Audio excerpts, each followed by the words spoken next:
The contents of this video are for informational purposes only. Please consult the manufacturer's guidelines and use and care instructions before beginning.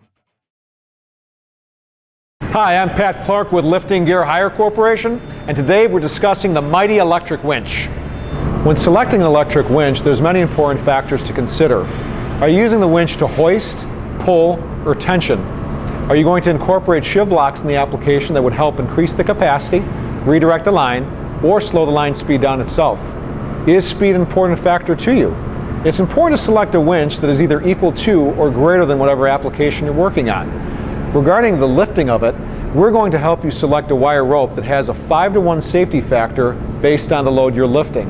If you're pulling, we're going to help you select a wire rope that is a 3.5-to-1 safety factor. After you've selected your winch, but before mounting it, you want to make sure that you decide on the orientation of the winch.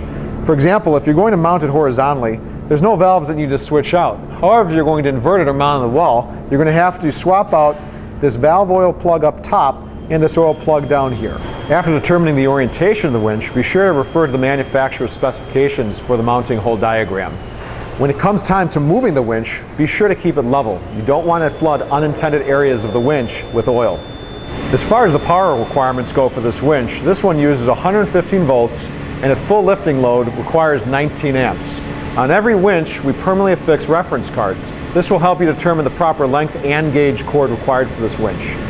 You don't want to let an inferior cord slow your job down. This winch is intended to be used for material handling purposes only. Currently, Lifting Gear Hire does not stock any that are rated for man-riding applications. When you receive the winch, you'll notice the wire rope is spooled up nicely and wound over onto the drum. This is the intended orientation for the winch to be used. We touched earlier on the use of shiv blocks. It's important to find references that will help you provide the proper fleet angle for this. That is, the minimum distance that's required between the drum and that first shiv block. Before we wrap up, I want to highlight a few more topics. It's important to maintain a minimum of 4 to 5 wraps on the drum at all times. Also, because this product is electric, it has a duty cycle. This particular one is a 25%, meaning that out of every hour, you can use this for about 15 minutes and then it will have to cool down. Regarding those lines as well, because it's electrical, you want to make sure that you're protecting it from the elements, especially when you're working outdoors. We hope you enjoyed watching this video and found it helpful. For more questions regarding this product and others, give us a call.